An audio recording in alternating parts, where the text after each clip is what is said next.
Hello everyone, how are you all. कैसे हैं आप सब। तो आज जो है हम एक नई सीरीज़ स्टार्ट करने जा रहे हैं ह्यूमन एनाटॉमी एंड फिजियोलॉजी की, जो कि सब्जेक्ट है D.Pharm फर्स्ट ईयर की। So my name is Mohammad Danish Siddiqui. So let's start. तो आज का जो हमारा टॉपिक है वो है introduction to anatomy and physiology, जो कि फर्स्ट चैप्टर है human anatomy and physiology subject का D.Pharm फर्स्ट ईयर के। तो इसको हम स्टार्ट करते हैं। तो इंट्रोडक्शन हम देख लेते हैं एनाटॉमी का। एनाटॉमी क्या है? Studies of the body parts and their relationship, यानी कि जितने हमारी बॉडी हैं, हमारी बॉडी में जो पार्ट्स हैं जैसे कि ऑर्गन्स हैं, उसके बारे में जो हम स्टडी करते हैं उसको हम कहते हैं एनाटॉमी। फॉर एग्ज़ाम्पल, जैसे अगर हम स्टडी करें लिवर की या स्टमक की कि इसका स्ट्रक्चर कैसा है, तो इसको हम कहेंगे एनाटॉमी। इसमें कुछ माइक्रोस्कोपिक ग्रॉस एनाटॉमी है, जैसे कि study of large body structure, example heart, lungs, kidneys etcetera. यानी कि जो हमारी बॉडी के बड़े स्ट्रक्चर हैं उसकी स्टडी करने को हम कहते हैं microscopic gross anatomy. Microscopic anatomy या ग्रॉस एनाटॉमी। फॉर एग्जांपल, जैसे कि हार्ट हो गया, लंग्स है, किडनीज हैं, इसकी अगर हम स्टडी करेंगे तो उसको हम कहेंगे माइक्रोस्कोपिक एनाटॉमी या ग्रॉस एनाटॉमी। इसको भी हम डिवाइड कर देते हैं फर्दर पार्ट्स में, जैसे कि रीजनल एनाटॉमी, यानी कि all structures in one particular reason, यानी कि सारी स्ट्रक्चर एक ही पार्टिकुलर रीजन में। फॉर एग्जांपल, जैसे कि अगर डाइजेस्टिव सिस्टम है तो डाइजेस्टिव सिस्टम में स्टोमक भी है, लिवर भी है, स्मॉल इंटेस्टाइन भी है, पैनक्रियाज भी है, लार्ज इंटेस्टाइन भी है, कॉलन, रेक्टम एक्सेट्रा, ये सब है। तो इसके बारे में अगर हम सारे स्ट्रक्चर की स्टडी करेंगे एक पार्टिकुलर रीजन में तो उसका हम कहेंगे रीजनल एनाटॉमी। ओके, नेक्स्ट है हमारा सिस्टमिक एनाटॉमी, यानी कि सिस्टम बाय सिस्टम, यानी कि एक सिस्टम के बाद में फिर दूसरे सिस्टम। एग्जाम्पल के तौर पर, पहले अगर हमने डाइजेस्टिव सिस्टम की एनाटॉमी करी, यानी कि डाइजेस्टिव सिस्टम की अगर हमने एनाटॉमी पढ़ ली, उसके बाद में फिर हम किसकी पढ़ेंगे? रेस्पिरेटरी सिस्टम की या यूरिनरी सिस्टम की, वो हमारे ऊपर डिपेंड है, एज यू विश। ओके, तो इसको यानी कि सिस्टम एक के बाद एक सिस्टम अगर हम पढ़ें, डाइजेस्टिव सिस्टम के बाद में रेस्पिरेटरी सिस्टम के बाद में यूरिनरी सिस्टम, उसके बाद में फिर कार्डियोवास्कुलर सिस्टम, फिर नर्वस सिस्टम, तो उसको हम कहेंगे सिस्टमिक एनाटॉमी। इसके बाद में फिर आता है सरफेस एनाटॉमी। सरफेस एनाटॉमी क्या होता है? Study of internal body structures, यानी कि जो हमारी अंदर के बॉडी के स्ट्रक्चर्स हैं उसके बारे में हम जो है स्टडी करें कि कैसा दिखता है, क्या है, उसको हम कहते हैं सरफेस एनाटॉमी। अब कुछ माइक्रोस्कोपिक एनाटॉमी, इसका जो दूसरा पार्ट है, दो टाइप की एनाटॉमी होती है, एक माइक्रोस्कोपिक जो हमने पीछे देख लिया माइक्रोस्कोपिक, और एक दूसरी है माइक्रोस्कोपिक। तो माइक्रोस्कोपिक में क्या होता है कि very small structures that can not be seen with naked eyes, यानी कि हम इसमें उन स्ट्रक्चर्स की स्टडी करते हैं जो कि हम खुली आंखों से नहीं देख सकते। For example, cytology, study of body cells, जो हमारी बॉडी की सेल हैं जिनसे मिलकर हमारी बॉडी जो है बनी है। सेल जो कि सबसे छोटी यूनिट है लाइफ की। Cell is the structural and function unit of life. इसकी सेल की अगर हम स्टडी करेंगे तो उसको हम कहेंगे साइटोलॉजी। हिस्टोलॉजी, यानी कि बॉडी के टिश्यूज़ जो हमारी, उसकी अगर हम स्टडी करेंगे तो इसको कहेंगे हम हिस्टोलॉजी। ये कुछ टर्म्स हैं। इसके बाद में आता है डेवलपमेंटल एनाटॉमी, कि कैसे जो है डेवलप होता है ऑर्गन, कैसे डेवलप होता है कोई एम्ब्रियो या कोई इन्फेंट। तो structural changes to the body throughout life span, यानी कि क्या क्या चेंजेस होते हैं बॉडी में लाइफ स्पान के ज़रिए, जो हमारी ज़िंदगी है उसमें क्या क्या चेंजेस होते हैं। तो इसमें फर्स्ट है एम्ब्रियोलॉजी, यानी कि डेवलपमेंट विच अगर बिफोर बर्थ, यानी कि बर्थ से पहले जो डेवलपमेंट होता है उसको हम कहते हैं एम्ब्रियोलॉजी। ओके, अब हम देखते हैं आगे को फिजियोलॉजी। इंट्रोडक्शन। फिजियोलॉजी का क्या है? स्टडी ऑफ बॉडी फंक्शन, यानी कि हमारी बॉडी का क्या क्या फंक्शन है उसको हम कहते हैं फिजियोलॉजी। एनाटॉमी एंड फिजियोलॉजी में एक बार डिफरेंस समझ लें कि एनाटॉमी जो है उसको कहते हैं कि हमने उसके बारे में, उसके फंक्शन के बारे में स्टडी नहीं करी, उसके बारे में पढ़ लिया। जैसे कि एक्सियल स्केलेटल सिस्टम है या स्केलेटन है, तो स्केलेटन के बारे में हमने पूरा पढ़ लिया कि हाँ भाई कितनी बोन्स हैं, कौन सी बोन्स कहाँ पर है, हाथ में जो है कितनी बोन्स हैं और किस बोन का नाम क्या है, लेकिन उसका फंक्शन क्या है, उसके फंक्शन को हम कहेंगे फिजियोलॉजी। अब इसमें जो है फर्स्ट आता है system physiology, study of body system functions, यानी कि जो हमारी बॉडी के सिस्टम्स हैं, digestive system, respiratory system, urinary system, cardiovascular system, nervous system, तो इसकी जो हम स्टडी करेंगे तो इसको हम कहेंगे, इसको हम क्या कहेंगे? System physiology. ओके, अब कंपैरेटिव फिजियोलॉजी, यानी कि किसी दूसरे ऑर्गेनिज्म से अगर हम कंपेयर करें, study of various characteristics of living organism, अगर हम देखें कि अलग अलग तरह के कैरेक्टरिस्टिक्स हैं, ठीक है नहीं, किसी लिविंग ऑर्गेनिज्म में कुछ अलग उसका फंक्शन है तो उसको हम कहेंगे कंपेरेटिव फिजियोलॉजी, कि हमने कंपेयर करें किसी दूसरे ऑर्गेनिज्म से। इसके बाद में है मेडिकल फिजियोलॉजी। मेडिकल फिजियोलॉजी में क्या है, study of physiological dysfunction and diseases, यानी कि हम इसमें किस चीज़ की स्टडी करते हैं, जो हमारी बॉडी में डिसीज़ बीमारियां उत्पन्न हो रही हैं या हमारी बॉडी का जो है ना फंक्शन जो है प्रॉपर, कोई ऑर्गन प्रॉपर फंक्शनिंग नहीं कर पा रहा है, उसको हम कहते हैं मेडिकल फिजियोलॉजी। अब इसमें कुछ स्ट्रक्चरल लेवल हैं बॉडी के, यानी कि कैसे हमारी बॉडी का निर्माण होता है। तो देखिए केमिकल है फर्स्ट, यानी कि जब बहुत सारे एटम्स आपस में मिलते हैं तो क्या बनाते हैं, मॉलिक्यूल्स बनाते हैं। और बहुत सारे मॉलिक्यूल्स आपस में मिलकर क्या बनाते हैं, सेल। बहुत सारी सेल जब आपस में मिल जाती हैं तो क्या बनाती हैं, वो टिश्यू। और बहुत सारे टिश्यू आपस में मिलकर एक ऑर्गन बनाते हैं, और बहुत सारे ऑर्गन आपस में मिलकर एक ऑर्गन सिस्टम बनाते हैं। और बहुत सारे ऑर्गन सिस्टम्स आपस में मिलकर क्या बनाते हैं, एक ऑर्गेनिज्म का निर्माण होता है। तो इसमें देख सकते हैं हम chemical combination of atoms to form molecules, atoms का आपस में जुड़ जाना मॉलिक्यूल्स बनाने के लिए। दूसरा है सेल, बेसिक लिविंग यूनिट, जो कि सबसे छोटी लिविंग यूनिट है। Have common characteristic differ in structure and function, यानी कि उसका स्ट्रक्चर बिल्कुल अलग होता है और उसका फंक्शन भी अलग होता है। Tissue, a group of cell with similar structure and function, एक ग्रुप सेल का जिसका फंक्शन भी सेम हो और वो दिखने में भी सेम हो, तो उसको हम क्या कहते हैं, टिश्यू। यानी कि जब बहुत सारी सेल्स आपस में मिल जाती हैं तो क्या बनाते हैं, tissue. A group of cell which perform similar function is called tissue. इसमें इसका एग्जाम्पल देखने तो इसमें है epithelial tissue, connective tissue, muscular tissue, nervous tissue. अब देखते हैं ऑर्गन्स।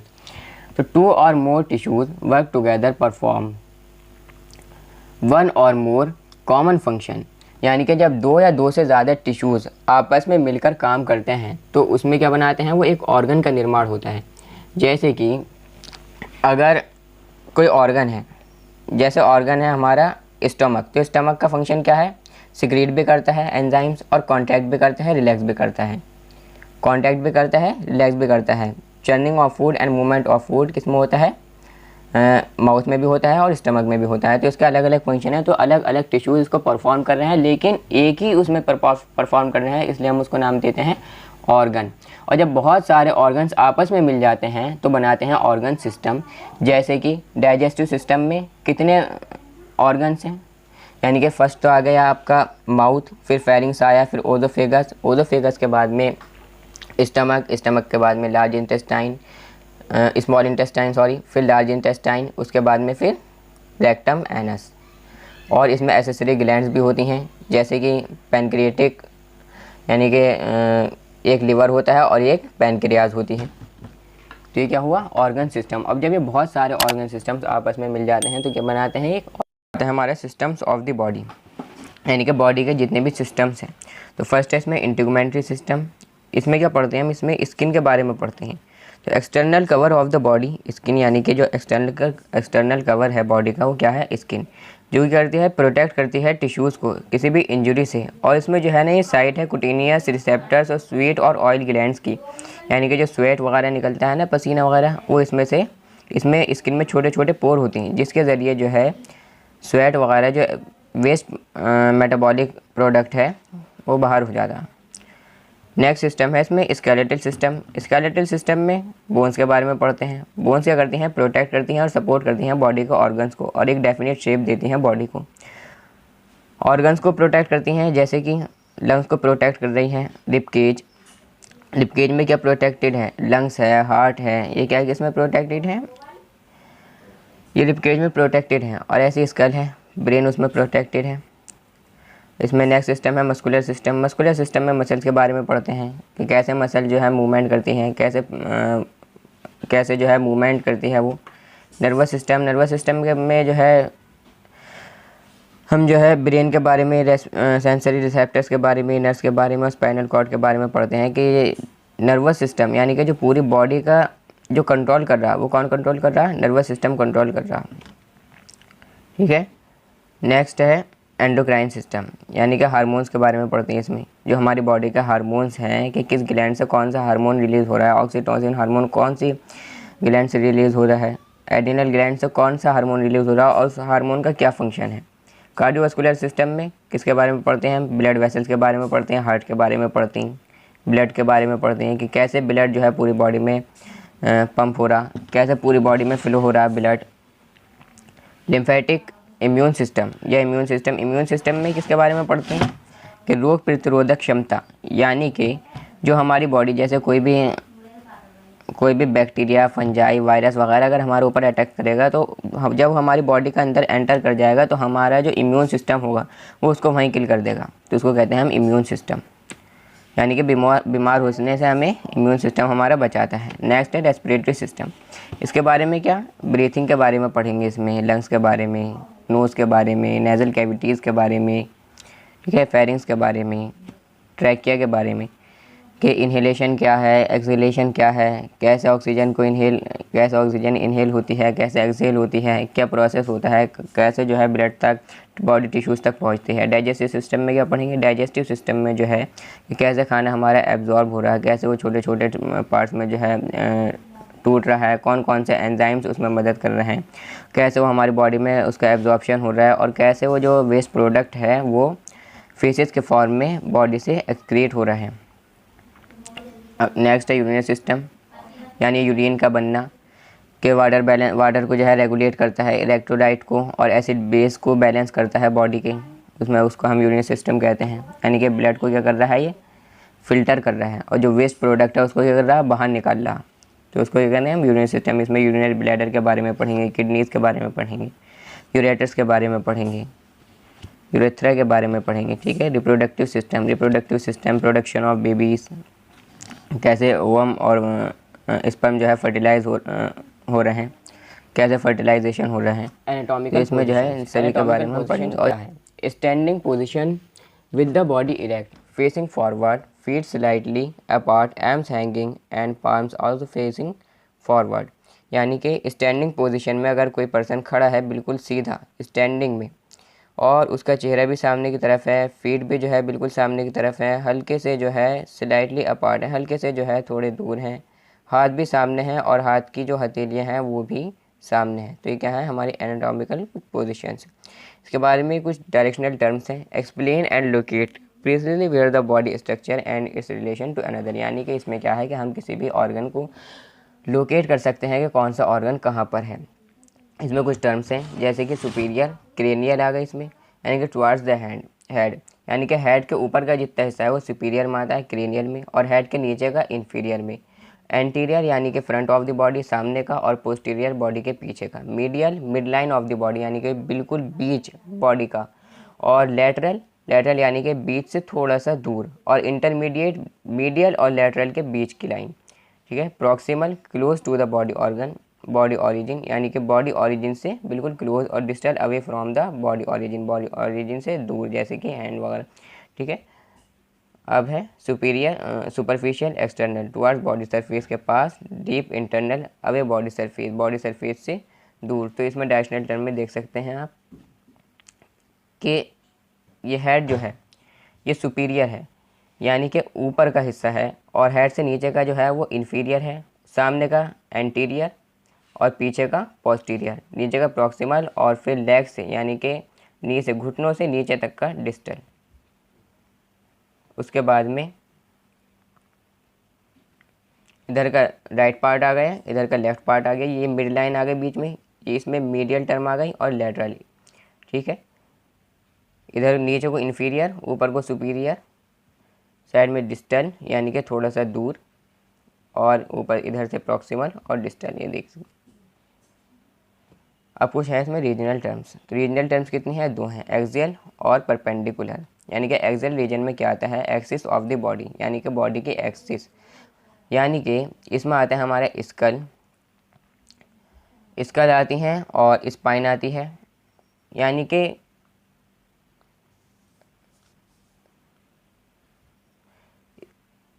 एक्सियल रीजन जो है हमारी बॉडी का, उसमें तीन पार्ट्स आते हैं, हेड आती है, नेक आती है और ट्रंक आती है, यानी कि जो रीढ़ की हड्डी है वहाँ तक क्या माना जाता है, एक्सियल रीजन माना जाता है। उसके नीचे का सब क्या माना जाता है, परपेंडिकुलर रीजन माना जाता है, और दोनों हाथ दोनों पैर ये किस में आते हैं, परपेंडिकुलर रीजन में आते हैं।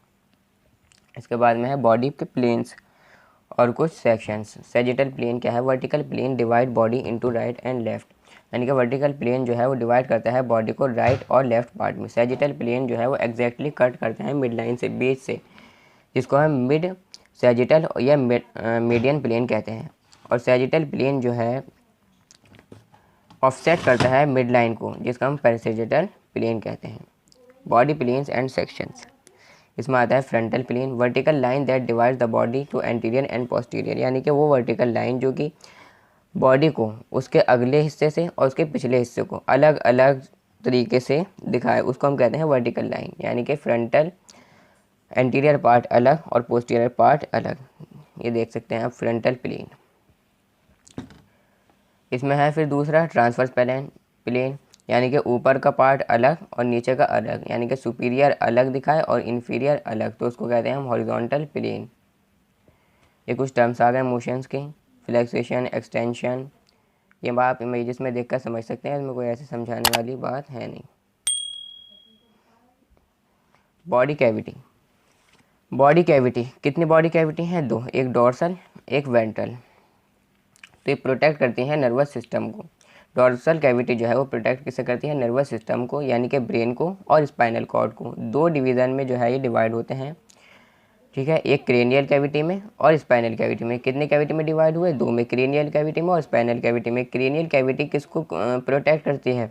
ब्रेन को। और स्पाइनल कैविटी प्रोटेक्ट करती है स्पाइनल कॉर्ड को। यानी कि क्रेनियल कैविटी क्या है? क्रेनियम, और स्पाइनल कैविटी जो कि स्पाइनल कॉर्ड को प्रोटेक्ट कर रही है। और वेंट्रल कैविटी आती है इसमें दूसरा पार्ट, यानी कि जो विसरल ऑर्गन्स हैं उसको जो प्रोटेक्ट कर रही है उसको कहते हैं हम वेंट्रल कैविटी। इसके भी दो डिविजन्स हैं, एक थोरेसिक कैविटी और एब्डोमिनो पेल्विक कैविटी। थोरेसिक कैविटी में जो है प्लूरल लंग्स, मीडियस्टेनम यानी कि हार्ट, इज़ोफेगस, ट्रैकिया वगैरह ये आ जाते हैं, यानी कि जो थोरेक्स में है। स्टर्नम के पीछे डिप केज के अंदर जो है वो किस में आते हैं? थोरेसिक कैविटी में। और इसके नीचे जो है ना, थोरेसिक कैविटी से नीचे जो है क्या है? एब्डोमिनो पेल्विक कैविटी, यानी कि एब्डोमन और पेल्विक, ठीक है। तो इसमें आ गया एब्डोमिनल, यानी कि स्टमक, इंटेस्टाइन, स्प्लीन, लिवर, ये सब किस में आ गया? एब्डोमिनो पेल्विक कैविटी में। पेल्विक में आ गए ब्लैडर, यानी कि urinary bladder, reproductive system, rectum, ये सब किस में आ गए? पेल्विक में। और ऊपर के किस में आ गया? एब्डोमिनल में क्या आ गया? Stomach, intestine, spleen, liver, etcetera.